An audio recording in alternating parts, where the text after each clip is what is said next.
Sophia was a radiant 5-year-old, the apple of her parents' eyes. Her curly hair danced in the sunlight, and her infectious laughter could brighten the darkest of days. Her parents, Shalewa and Folabi, adored her. Shalewa, a doting mother, had hoped to have more children, but after years of trying and multiple failed attempts, Sophia remained their only child. This made her all the more precious to them. Folabi, a successful businessman with an unshakable belief in the power of education, had big dreams for his daughter. He envisioned Sophia growing into a world-renowned surgeon. To him, education was the key to unlocking her potential. He spared no expense in providing her with the best opportunities, enrolling her in the top primary school, and ensuring she had every advantage to excel. But what began as a quest to give Sophia the best in life would soon lead her family down a path they never anticipated, a path that all parents need to hear about. Folabi's determination to secure Sophia's future led him to a decision. She needed more than just her school education.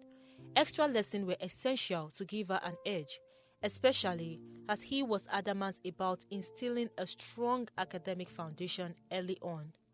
After discussing with Shalewa, they decided to enroll Sophia in an extra school program. That's when Toba came into the picture. Toba was a young man with an impressive academic record, a first-class graduate in industrial chemistry.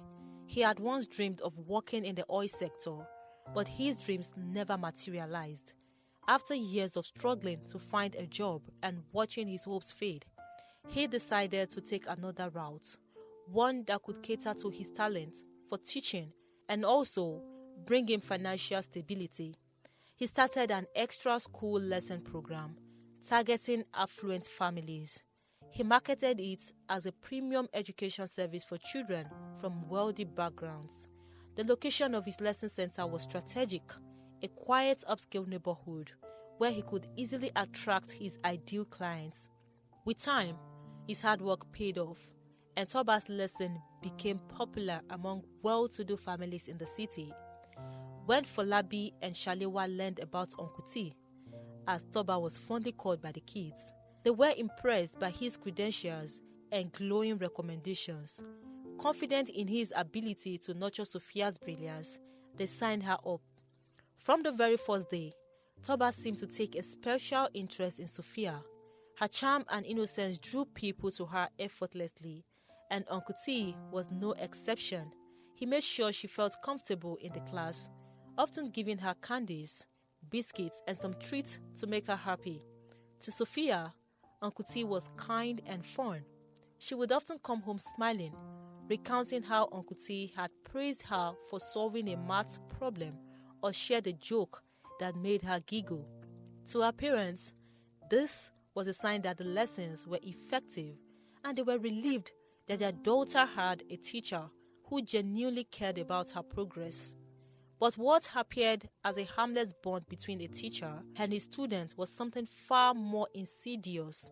Toba continued showering Sophia with gifts until she felt completely comfortable around him. He quickly earned her trust. He was careful to make himself seem like a caring and attentive teacher, the kind every parent would want for their child. Each time Sophia walked into the lesson center, Toba would greet her warmly, kneel to her eye level, and ask her about her day. He paid her compliments, telling her she was the smartest and prettiest girl he had ever met. "Someday, you're going to grow up and make your parents so proud," he would say, handing her candy or a small toy. Sophia, innocent and trusting, believed every word. The bond between them grew stronger in her young mind, and she started seeing Toba as more than just a teacher. He was a friend. She eagerly told her parents about the candy and how Uncle T was helping her with her lessons. Her eyes would light up when she talked about him, and this filled her parents with gratitude. "She's learning so fast," Folabi said to Shalewa one evening. "I knew this extra lesson was a great idea." "I agree," Shalewa added, smiling. She's excited about her studies now. Uncle Toba must really know how to engage children. But neither of them knew the dark truth that was beginning to unfold behind closed doors. As time went on, Toba began quietly isolating Sophia from the other children.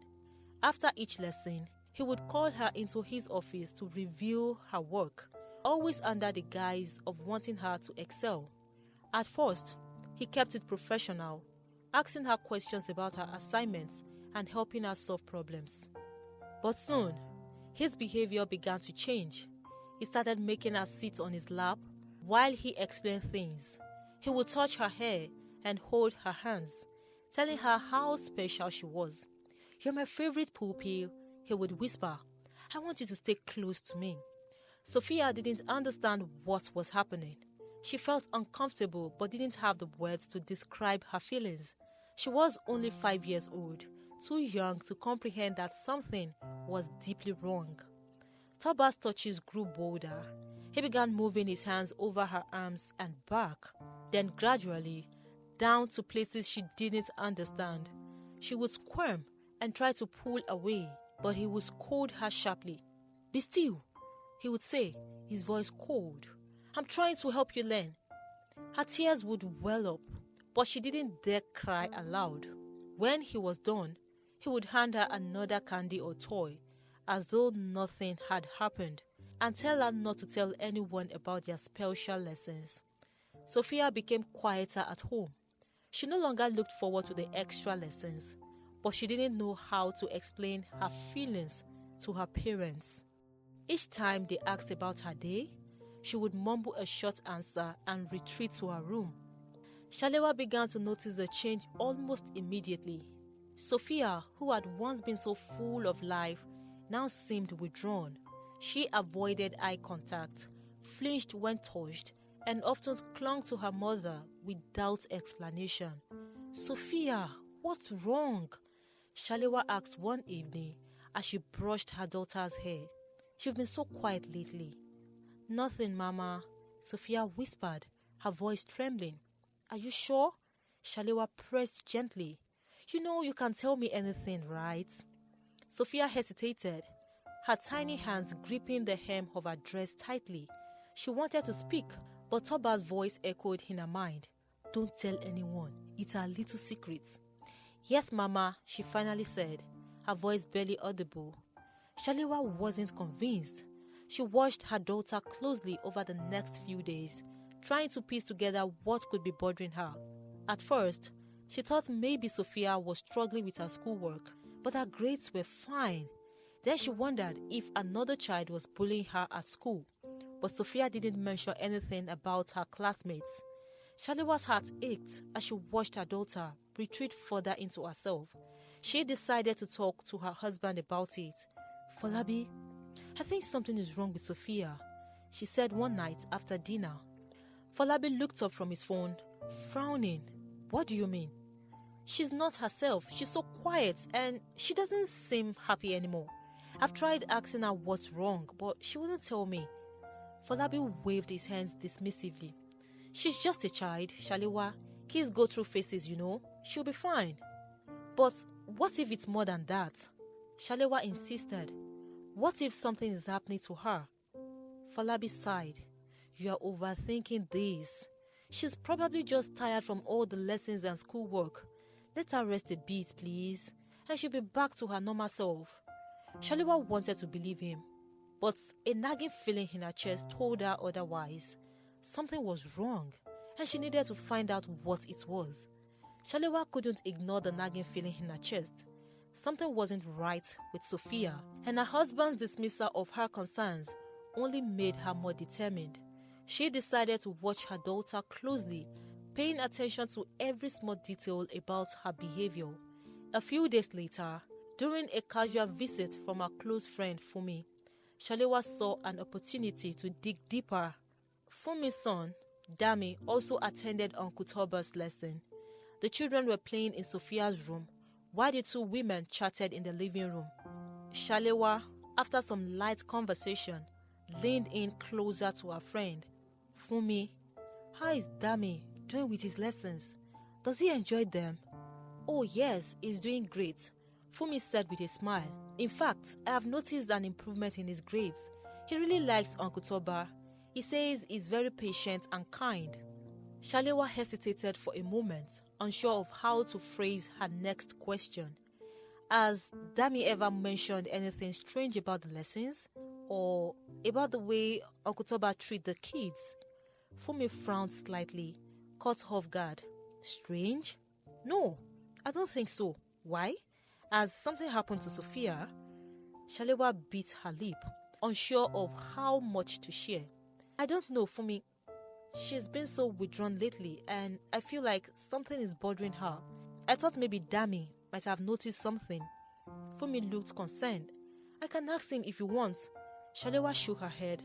No, it's okay. Actually, if you don't mind, I would like to talk to him myself. Sometimes, kids feel more comfortable talking to someone they trust who isn't their parents. Fumi agreed, and after a while, she called Dami into the living room. Dami, Shalewa began, her tone warm and gentle. How are you enjoying your lessons with Uncle Toba? They are good, Auntie. Dami replied, nibbling on a biscuit. He teaches us a lot of things. That's great. And what about Sophia? Do you think she likes the lessons too? Dami hesitated, glancing toward the hallway where Sophia was playing. I don't think she likes it anymore. Shalewa's heart skipped a beat. Why do you say that, sweetheart? Well, Dami fidgeted, clearly uncomfortable. Uncle Toba is really nice to Sophia. He gives her more candy than the rest of us, and he says she's his favorite. Shalewa kept her tone calm, even though panic was rising inside her. That's interesting. What else does he do for Sophia? Sometimes after the lesson, he asks her to stay behind and go to his office. Dami said, his voice dropping to a whisper. Shalewa's breath caught in her throat. Are you sure, Dami? Did you see this happen? Yes, Auntie. He always closes the door, and Sophia looks sad when she comes out. Shalewa fought back tears, forcing herself to stay composed. She thanked Dami for telling her and assured him he hadn't done anything wrong. That night, Shalewa sat on the edge of Sophia's bed, stroking her daughter's hair. Sophia, my love, she began softly. Mama needs to ask you something very important. Will you tell me the truth? Sophia looked up at her mother, her big innocent eyes filled with apprehension. Uncle Toba, Dami told me that he asked you to stay behind after lessons. Is that true? Sophia's lower lip trembled and she looked away, clutching her blanket tightly. It's okay, baby, Shalewa said, her voice breaking. You can tell Mama. You are safe here. Tears began to stream down Sophia's face. He touches me, Mama, she whispered. Shalewa gasped, pulling her daughter into a tight embrace. I'm so sorry, my baby. I'm so sorry this happened to you. Sophia continued sobbing, and between her tears, she revealed everything. How Toba had started by being kind and giving her gifts, and how he began touching her in ways that made her uncomfortable. He said not to tell anyone, Sophia cried. He said it was our little secret. Shalewa's heart shattered into pieces. Listen to me, Sophia, she said firmly. What he did was wrong. No one is allowed to touch you like that, and I promise you, he will never hurt you again. The next day, Shalewa told Folabi everything. This time, he didn't dismiss her concerns. Instead, he listened in stunned silence as she recounted Sophia's confession. We are going to the police, Shalewa said firmly. He needs to be stopped. Folabi agreed, and together, they reported Toba to the authorities. They explained what Sophia had told them and included Dami's account as supporting evidence. The police took the matter seriously and began their investigation immediately. They spoke with Sophia and other children from the lesson center. A few days later, the police arrived at Toba's lesson center during a session.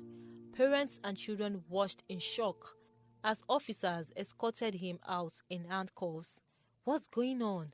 One parent asked, her voice trembling. Toba has been abusing some of the children.